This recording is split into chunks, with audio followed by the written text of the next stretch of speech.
Assalamualaikum warahmatullahi wabarakatuh. Perkenalkan saya Arvita Aprilia dengan NIM 289205040, Prodi Manajemen Bisnis, mata kuliah Pasar Uang dan Pasar Modal. Di sini saya akan menjelaskan beberapa rangkuman materi dari mata kuliah Pasar Uang dan Pasar Modal. Pengertian nilai waktu uang.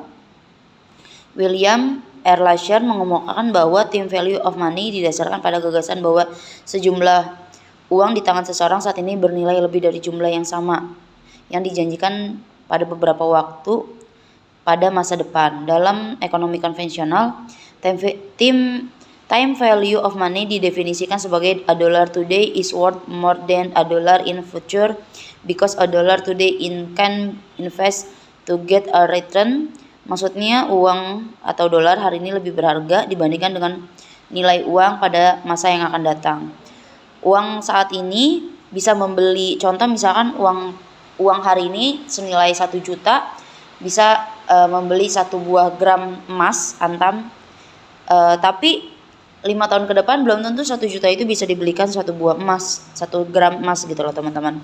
Jadi uang itu lebih berguna saat ini untuk kita investasikan di masa yang akan datang. Dua hal yang mendasari konsep time value of money yaitu yang pertama kehadiran dari inflasi, nilai uang terus berubah.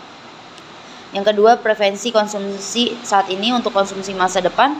Harga barang terus berubah. Setiap orang berhak memilih beragam objek yang akan dikonsumsinya meskipun barang hari ini harganya berbeda untuk yang akan datang. Yang tadi saya bilang ya teman-teman, hari ini kita beli belum tentu besok masih kebeli. Seperti halnya satu bidang tanah per meternya misalkan 3 juta rupiah. Pada saat ini kita memiliki uang 30 juta. Artinya kita bisa membeli 10 meter bidang tanah, tapi 5 tahun yang akan datang belum tentu 30 juta itu berguna untuk membeli 10 meter bidang tanah. Seperti itu ya teman-teman. Lalu ada lagi inflasi. Inflasi adalah proses meningkatnya harga secara umum dan terus-menerus hubungan dengan mekanisme pasar yang dipengaruhi banyak faktor, seperti peningkatan konsumsi masyarakat, likuiditas di pasar yang berlebih sehingga memicu konsumsi atau bahkan spekulasi hingga ketidaklancaran distribusi barang. Deflasi merupakan kebalikan dari inflasi, yakni penurunan harga barang secara umum dan terus-menerus. Secara umum, inflasi disebabkan oleh ketidakseimbangan permintaan dan penawaran barang atau jasa, peredaran uang, serta biaya produksi. Kondisi ekonomi negara yang menjadi mitra dagang turut berdirinya inflasi. Inflasi dapat menyebabkan berbagai masalah seperti turunnya nilai mata uang, kenaikan harga barang dan jasa, meningkatnya pengangguran, menurunnya kesejahteraan masyarakat, hilangnya investasi, dan masih banyak lagi. Tingkat inflasi Indonesia tahun kalender Januari hingga September di 2022 sebesar 4,84%. Dan tingkat inflasi tahun ke tahun terhadap September 2001 sebesar 5,95%. Konsep nilai waktu merupakan dasar untuk yang pertama menghitung harga saham, yang kedua menghitung obligasi, yang ketiga memahami metode net present value, keempat melakukan analisis komparatif antara beberapa alternatif, yang keempat menghitung bunga dan tingkat keuntungan, yang kelima menghitung amortisasi, utang dan lain-lain. Net present value atau NPV adalah selisih antara nilai arus kas masuk ke sekarang dan keluar selama dalam kurun waktu tertentu. Net present value adalah teknik penganggaran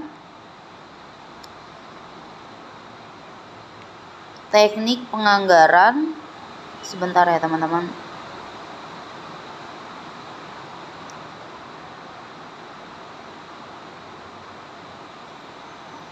Perencanaan memberikan hasil dalam nilai